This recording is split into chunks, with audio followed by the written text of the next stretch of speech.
Whoops. I'm excited. Welcome to JunkDrawer Studio. If you're new here, which a lot of you might be because I am part of this Monster Bash collaboration. Hi, quick introduction. My name is Betsy. I'm pretty new to YouTube, but I'm really excited to be participating. And feel free to stick around and check out some of my other videos. This year marks the first Monster Bash. The first one that I'll be a part of, not the first one. It's like 6, 7, 8. I'll put it on screen here. But this year, I am so excited. This is my first opportunity to participate in the Monster Bash. So thank you everybody who kind of welcomed me into the fold of Monster Bash. I just met all of these folks on a video call. I was extremely quiet and shy on the call because I'm just in awe of the monsters that you all have made in the past. And y'all are very talented. So I am honored to be included. Anyway, you're probably wondering why I'm filming this from the car in the rain. That is because I am at a thrift store and I'm about to try to find as many things as I can to pack into my monster. I'm so excited. I don't have the cards with me, but I'll show you all my cards on screen here. Actually, let's rewind for a second. If you're unfamiliar with Monster Bash, here's how it works. All of the participating artists illustrated some cards to include in this year's monster deck. The twist this year is that there are some cards cut in half to create all sorts of goofy combos. There were some super sick entries, and you can actually download them for yourself in the description below. There you will also find a list of all the creators who participated in this collab, as well as a Monster Bash playlist with all the videos for this collab. Here are the cards I submitted. I had so much fun making these. After that, we all hopped on a call, and if I can fangirl for a moment, I knew most of these creators' work already, and it was so cool to meet everyone. They were all so nice and welcoming to this newbie. And we all took turns, one by one, to meet with the Oracle, who is a super mysterious being and is definitely not Trent from Miscast / the Trent Holbrook Permadeath Vlog channel, so I don't know why you would even think that. I tried recording my session with the Oracle, but I only recorded my half of the audio, so it's pretty much just a lot of this. I don't know what it's doing, but I see I'm taking it so seriously. Anyway, here are the cards I pulled. I was so stoked with these pulls, honestly. Everyone who had gone before me had me stressing, but I was really happy with what I got. In fact, here is exactly what I had to say after my encounter with the Oracle. She survived. That was a wild ride. Nothing that anybody has said thus far could have prepared me for that, but that was awesome. That's good, man. That's good. Okay, now you're all caught up. Back to Betsy from the past.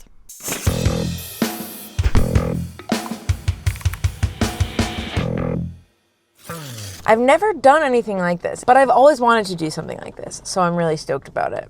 Let's go in and see what I find.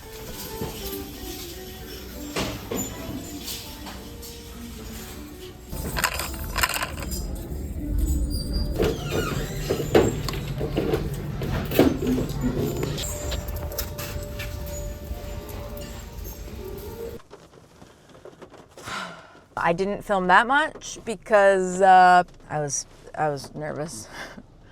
Got this massive crab robot thing. I don't know. If I don't use it for this, I'm obviously going to use shapes fit against one another. Hold, please. It was how she also nabbed this little guy who had a broken wing, but that's okay because I probably would have severed this wing off to use anyway. And lastly, I bought a bunch of these little sign thing boxes. I thought these would be really good as like bases for either little dioramas, potentially Monster Bash. I don't know if I'm gonna have time to make a base. We're about to go to a craft store to get everything else we need.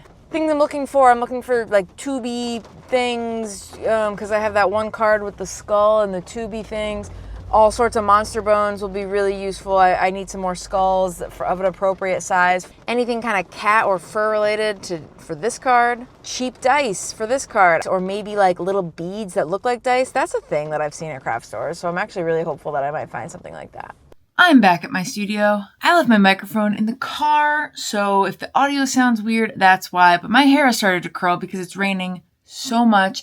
I'm not going back for the microphone yet. But I was too excited. I had to show you my haul right now. I found these plastic skulls. I bought a cheap set of dice at the dollar store. I also found these little dice beads, which is kind of exactly what I was hoping for. This cool wiry stuff. Thinking it works really well for this card. How all this is going to go together, I don't know. Spoiler, I didn't even use half of the stuff I got from my haul, but I did get some key components, so it wasn't a total waste. But this doesn't really go for any particular card. Cube. Various different kinds of pine cones. I also got some wooden sticks, because I don't know. Buying sticks from the store seems really stupid. Oh well. I'm new to this. Now let's get down to the nitty-gritty and really make a plan for this monster.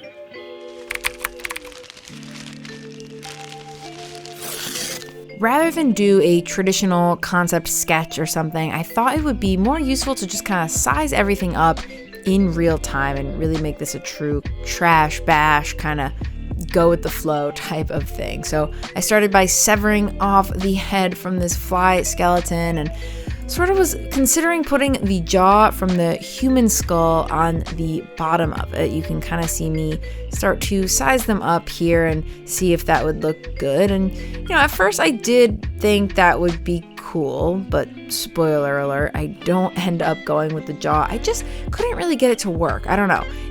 At this part in the video, I don't think I had actually decided that yet, so I set the jaw aside and went to clean up the bug skull. As you can see by the giant wad of gauze, I did cut myself. I'm obviously not going to show you, but just please be careful with blades that hurt a lot. Before I moved any further, I realized that I needed to make an armature for the body. This isn't something I do very often. I don't have a ton of experience sculpting, so I thought I would sketch out the head and then kind of rough out what I wanted the general silhouette of the monster to be. I have done a little bit of like sculpting and figure making over a decade ago in college. I actually made this. He's a hipstritch. Get it? Hipster ostrich. This is pretty much the extent of my sculpting skills. I'm not a complete noob, but I haven't done anything like this since college, so. I had a rough plan of what I wanted the silhouette to be like after looking at like a bunch of reference. But I also knew that I would be using wires, so I wasn't really worried about the pose per se.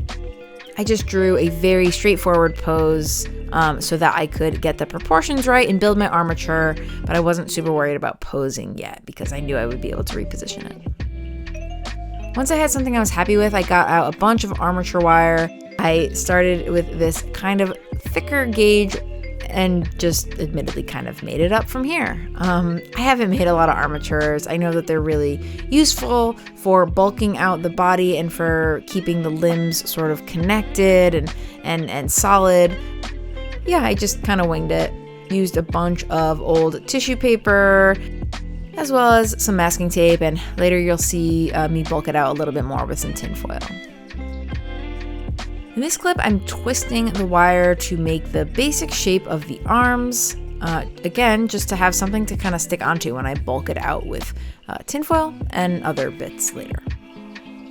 I really love the silhouette. I wanted the face kind of jutting out from the front, like he has some big hunched shoulders. I thought that would be a really fun silhouette.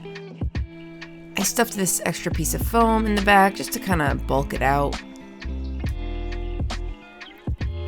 I made all the preparation like for how this head was going to attach, but I decided not to glue it yet because I want to sculpt a little bit on the back of that armature wire and be able to bend it like you see me doing here, so I kept them separate. I had a lot of fun doing this. It was very cool to just see it slowly come to life. This is the part of the video where I definitively decide to ditch the bottom of the skull. I just think the bug skull looked cooler. And yes, the card I'm referencing from my head is technically a human skull, but I think I can take some liberties here. This just looked way cooler. Here I am gluing in some wood beads for the eyes. I do end up sculpting eyelids around these, but this is just the base, and I really liked how they looked, actually. With the body loosely roughed out, I started pulling apart the pine cones. This would make up the main kind of texture of the body because I was referencing this card.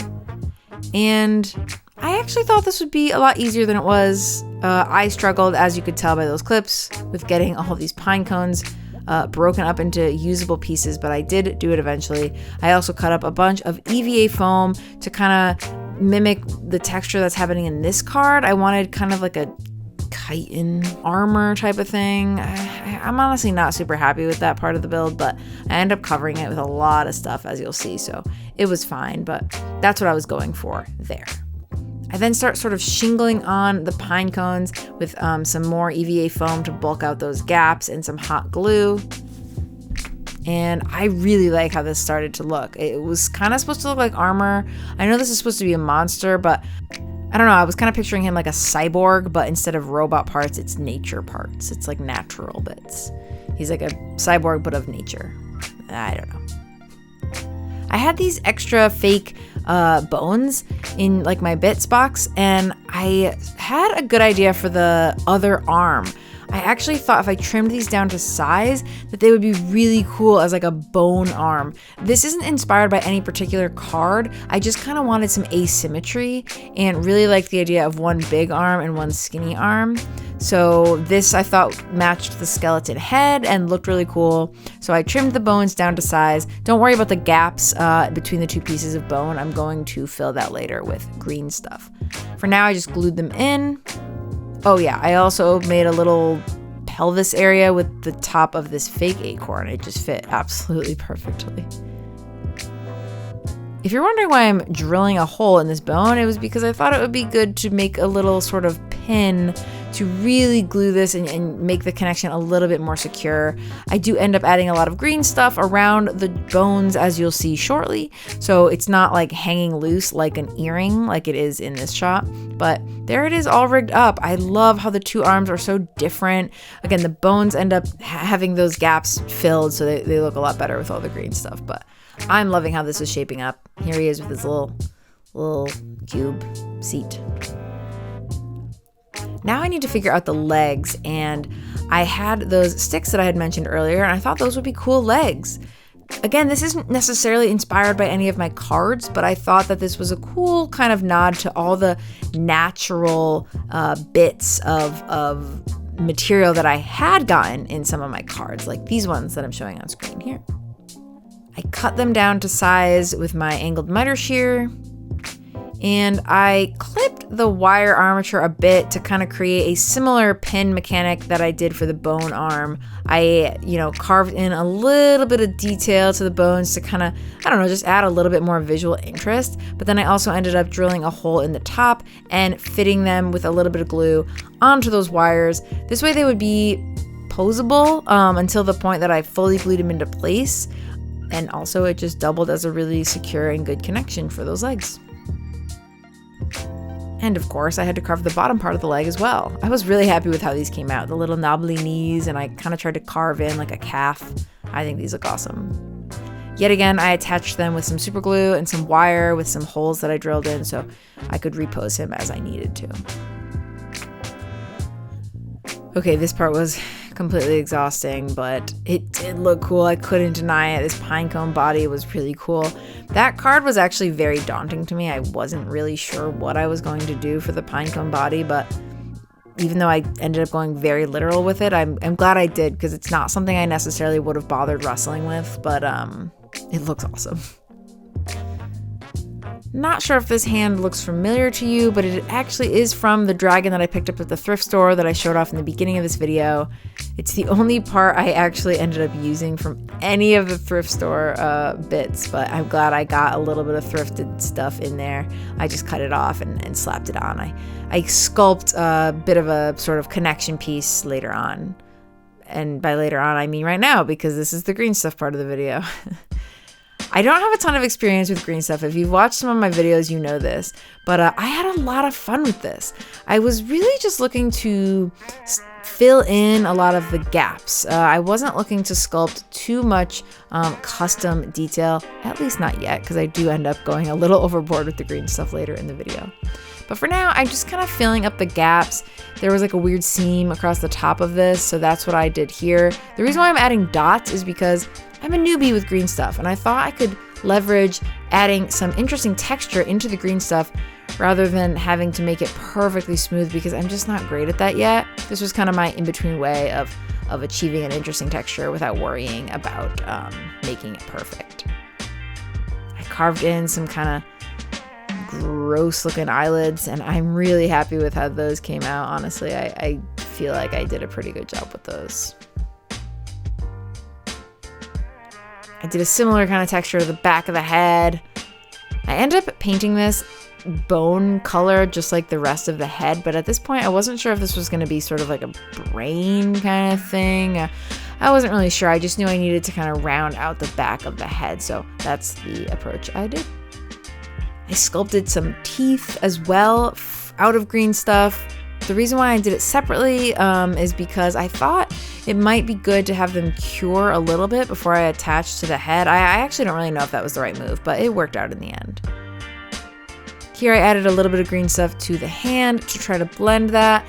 This is fine. I end up adding more details to the arm, as you'll see, that kind of cover some of this up, so I wasn't super worried about it, but it looks fine.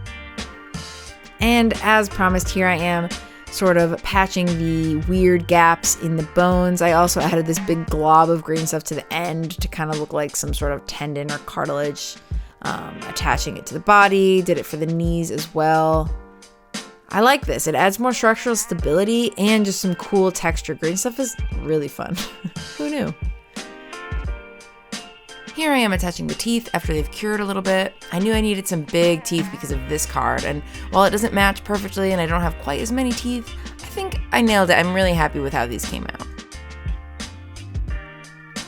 I mentioned this earlier, but this arm was just not really doing it for me, and I really wanted to represent these cards a little bit more, which are very naturey, very leaf-based. So I busted out a bunch of fake leaves, this little tree armature from Woodland Scenics, and just cut all of these up into a lot of little pieces, as well as these little stegosaurus fin type of things. I forgot about these. I cut all of these little bits up and added a ton more kind of natural detail. Again, kind of to represent these cards and get those kind of in the mix for this Monster Bash, but also just because I wanted to fill some of the gaps between the pine cones with a little bit more interesting detail.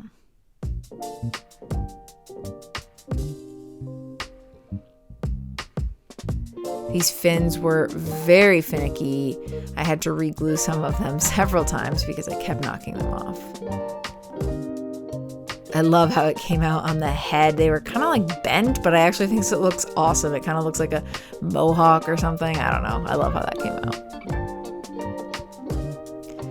This string, I question if I should have done this, but I was trying to get this card in the mix. I had originally bought this like woody, stringy stuff to do something with that, but once I had the bone arm idea, I kind of abandoned that because that was supposed to go on that arm. So I wanted to get that card in there, so I added some kind of sinewy string around the arm. It ends up looking fine in the end. I added yet again more green stuff once some of the other areas of green stuff had a chance to cure. Here I'm adding it to this sort of neck connection point. I also was really starting to like the kind of gross dotty pattern that I was getting in the green stuff with that ball tool. So I added more patches of it. Again, partially to fill up the gaps between the pine cones, but I also just thought this looked cool. I was kind of picturing it as like sap or some sort of other natural material that's kind of oozing out of the pine cones or just keeping this guy together. I added some very rudimentary and cartoon looking vertebrae to the neck to kind of represent this card a little bit more. And here's where I started to go overboard with the green stuff. I saw this technique where you take tweezers and kind of pinch them like I'm doing here to make fur, basically. Now, I've already mentioned that I haven't used green stuff a lot. In fact, this is like my 3rd time using it. So I don't know why I decided to do such an advanced technique. Well, I mean, I don't know. You tell me if it's advanced. But I think it looked okay. I mean, this was kind of like my test patch, and I liked it. I did a little bit more. It's messy if you look close, but I was actually really surprised with these results. Here's a time lapse of me adding all of the fur.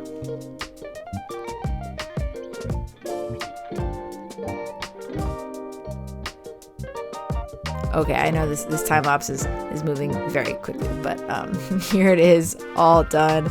You'll see there's a couple patches that I needed to patch up, and I do obviously end up patching them up where you can see the tinfoil looking through, but man, I was excited with this. It's not that hard. I would recommend trying it out. Oh yeah, this is cool. I also had some extra green stuff, and I decided to try making a sculpting tool. I was really inspired by Trent, who has done this, and also Taryn over at Conjured Craft, who has made sculpting tools, and I just took all my extra green stuff, dipped it in this bag of plastic balls, and made this cool tool. I haven't used it yet, but it has since cured, and I'm really excited to give it a go, so you'll probably see me try to texture up some creepy thing in a future video. If you have extra green stuff, highly recommend making some sort of sculpting tool out of it. Last step before painting, I thought I could use some Mod Podge to really seal up those pine cones. I wasn't worried as much about the green stuff, but all the wood and the string, and especially the brittle pine cones, I thought could use a really heavy coat of Mod Podge just to kind of glue everything up and make sure it's really secure before priming. I lied, there is one more step before priming. I wanted to get a little bit of the base worked out so that I had a handle to hold the monster for painting. So I wanted to attach him to this cube. If you're wondering, or have wondered in the past, why he's sitting on a cube, well, it's because of this card. I didn't want to make a dice head because I love this head here. I mean, look at it, it's awesome. But I needed to throw a dice in there at some point, right? So my solution was this. I took my Dremel and I carved out the pips of a dice, of a D6, onto this big cube. I also sanded the corners and sides. You can kind of see here. I didn't do it on camera, but I did do that. This was really cool. I don't get a lot of use out of my Dremel, so I'm really glad that this worked. I was a little worried that I was going to burn down my apartment every time it started smoking, but it worked out just fine.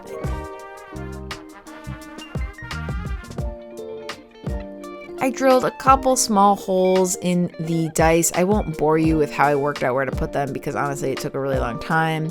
You just kind of have to use some good old-fashioned brain power to figure that out. I drilled matching holes in the legs and kind of glued him up with those pins in place just so that he would have a little extra stability. I mentioned I wanted this to be a painting handle, but I also just wanted to get his pose done. But I wanted to keep the natural wood color of the dice, so I did have to painstakingly cover it in painter's tape. I didn't worry quite as much about the very top where he's sitting, A, because it would be difficult, but also because I have a plan to address that later, so it doesn't matter if a little bit of paint gets on it.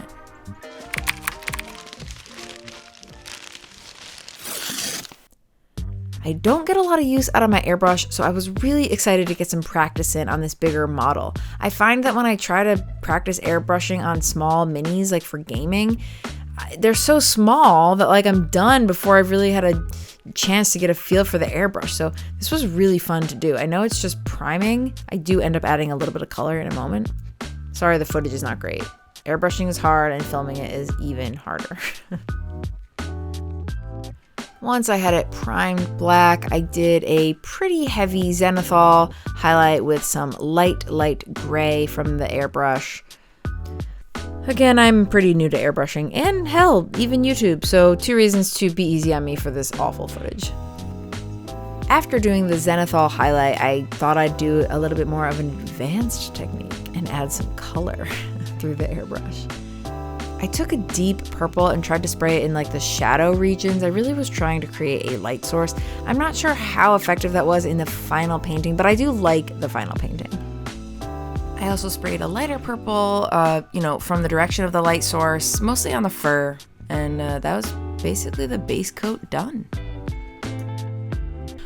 Okay, for this next part, painting, you'll hear a little bit of commentary sprinkled throughout, but I am by no means an expert at painting models, so a lot of this is just gonna play over some music. My approach to this as kind of a newbie in miniature and model painting is to just kind of follow what feels right. I definitely lean towards it being a little bit more sketchy and painterly, and I have a lot of fun doing that. You'll see me doing a lot of like wet blending right on the model and kind of just jumping around to whatever part I wanted to tackle next. So enjoy.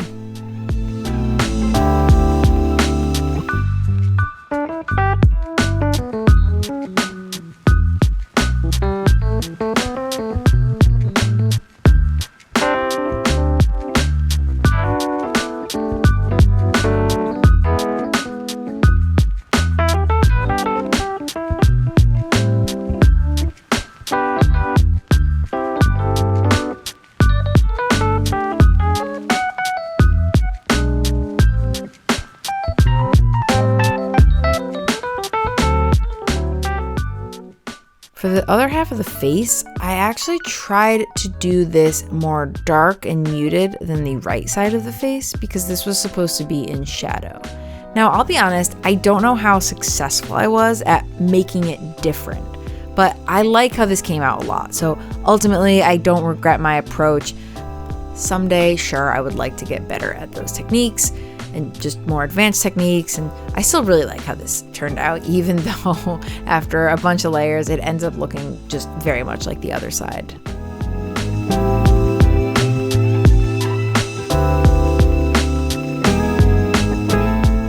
I did roughly plan out the colors, like very, very, very roughly.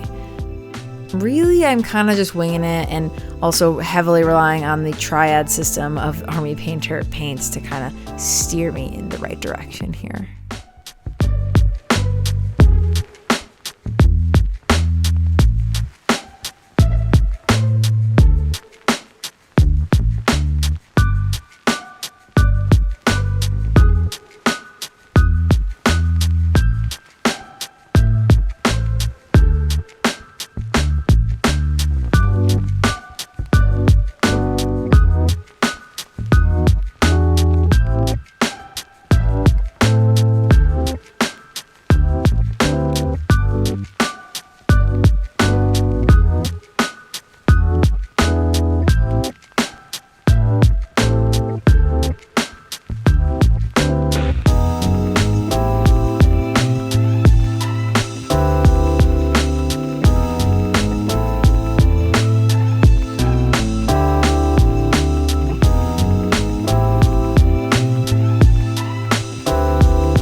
At this point, I realized I really liked the color of the purple fur.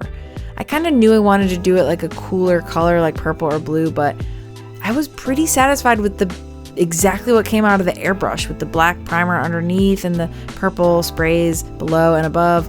So I just dry brushed it a bit and I was stoked with how that came out.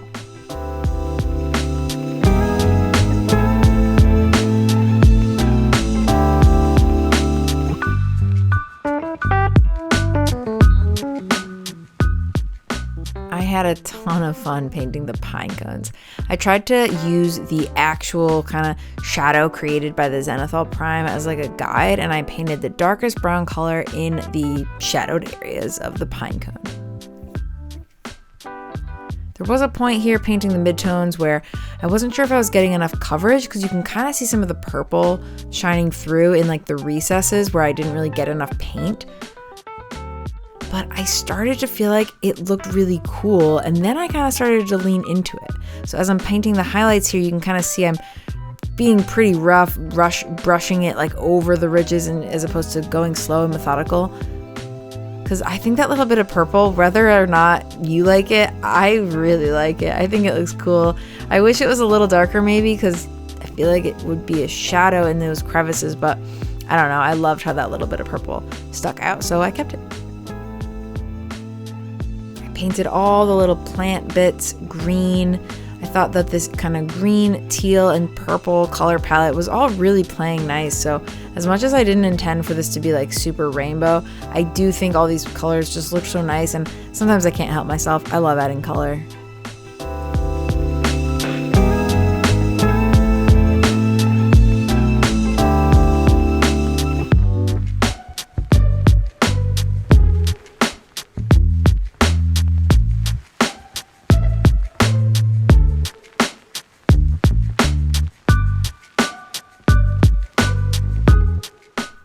Just realizing I left out the part of the build where I added these little balls, but I don't know. I just thought they were cute little gap fillers and kind of looked like berries, so that is how I painted them.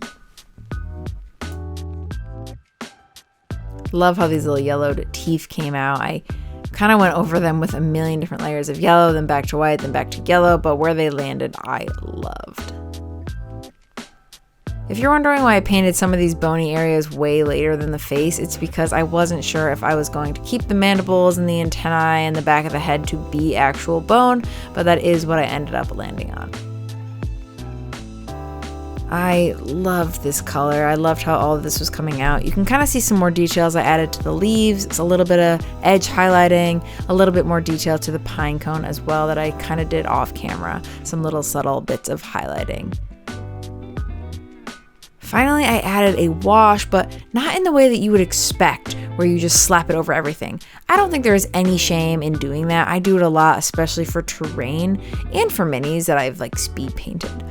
But here I obviously spent a lot more time on the painting than I would a mini, so I tried to keep the washes just to the recesses. I know that's kind of what they do anyway, but I didn't want to slap it over any of the sort of flat surfaces. I just wanted to add a little bit of dimension to some of the areas that I was less happy with. And there it is painted. The monster is really shaping up. I realize I need a name for this guy. Let me know in the comments if you have a good suggestion.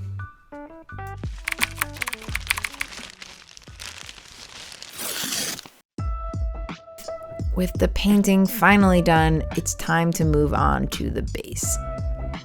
As someone who does a lot of dioramas and scatter terrain, I love this part. I couldn't wait to get to this part, honestly.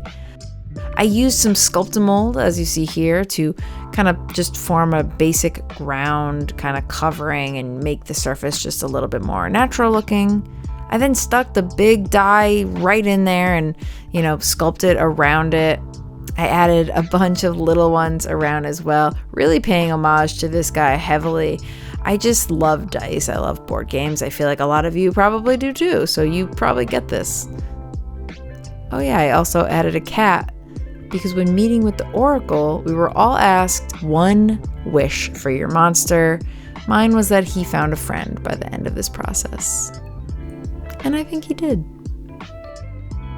Oh, the cat also represents this card. I forgot that, but I swear it was kind of both. It was kind of the cat is the friend, and also it helps represent this card a little bit. But that's also what the fur was for. So what am I saying? I don't even know my own monster. I added this coat of brown paint, but there's also some Mod Podge mixed in there, so this is also kind of serving as a primer. And as we all know, Mod Podge just really seals everything in and adds a little extra structural stability. After this step, all of the creators participating in Monster Bash hopped on a call yet again to do a little show and tell. This was about a week before posting, so some of us were further along than others. I had some of it done, but I hadn't really done the base yet, hence why I'm inserting it here in this part of the edit. This was really exciting to kind of see everybody's work in progress, talk a little bit more with everybody, and just kind of be part of the group. It's a really cool community. So once again, I am asking you to please make sure to check out everybody's videos in the playlist linked below if you're interested, because Everyone made some really killer work, and this was super fun to see everybody's works in progress before the videos went out. So now, with less than a week left on the clock, I had to hunker down and finish the monster. Off camera, I added a wash to the dice, and look at this gnarly wood grain. I don't know what is happening there, but I do end up kicking that back a little bit with a dry brush. Speaking of, here I am dry brushing the dice. I just wanted a quick treatment on these. I end up adding grass to the overall base, so the dice just needed to look like they were kind of baked into the ground and had been there for a while. That's kind of the world I'm building for this monster guy. He's in this weird dice world, I guess, where there's just dice everywhere. I don't know. I don't know the reasoning for the dice. And he's just some weird amalgamation of all sorts of monster parts and nature. I thought the center dice looked really awesome after adding the dry brush. It knocked back that gnarly wash and added a lot of dimension and picked up a lot of that grain. Of course, I had to add a little bit of color to the pips just to draw a little bit of attention to them. So I took a toothpick and painstakingly added color to every single visible pip.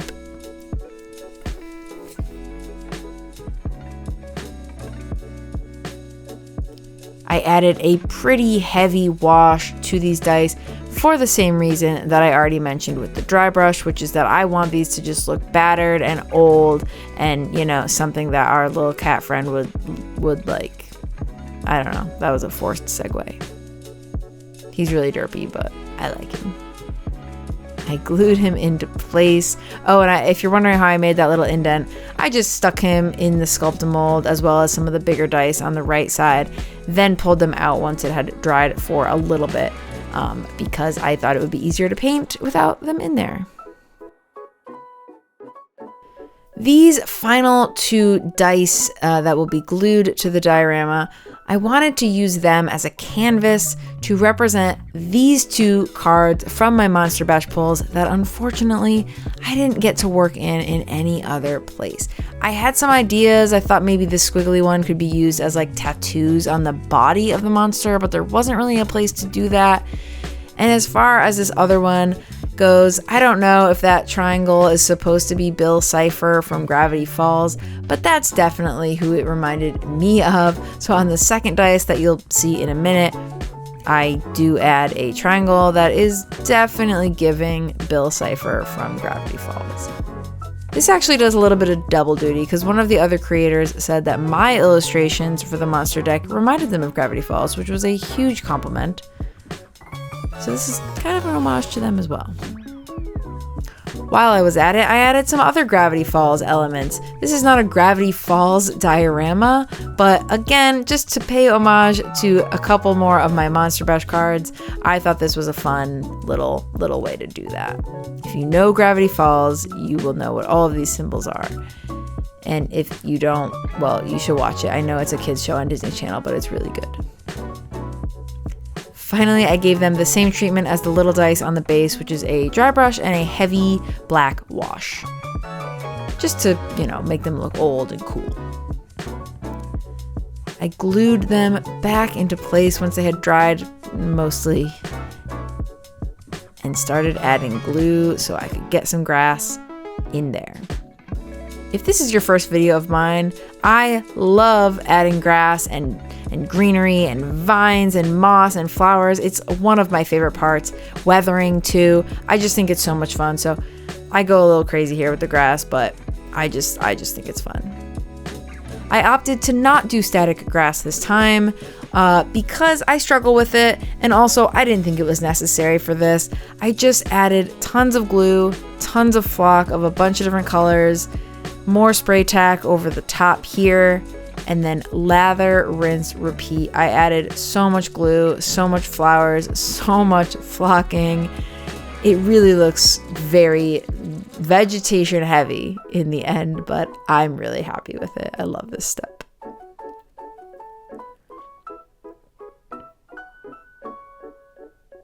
I'm kind of picturing this monster living in like a post-apocalyptic world. Like, where do these big dice come from? Why are they all rough and worn in? So I made sure to put a lot of greenery on top of the dice as well. With that, all I had left to do was paint the rim black, and the diorama was done.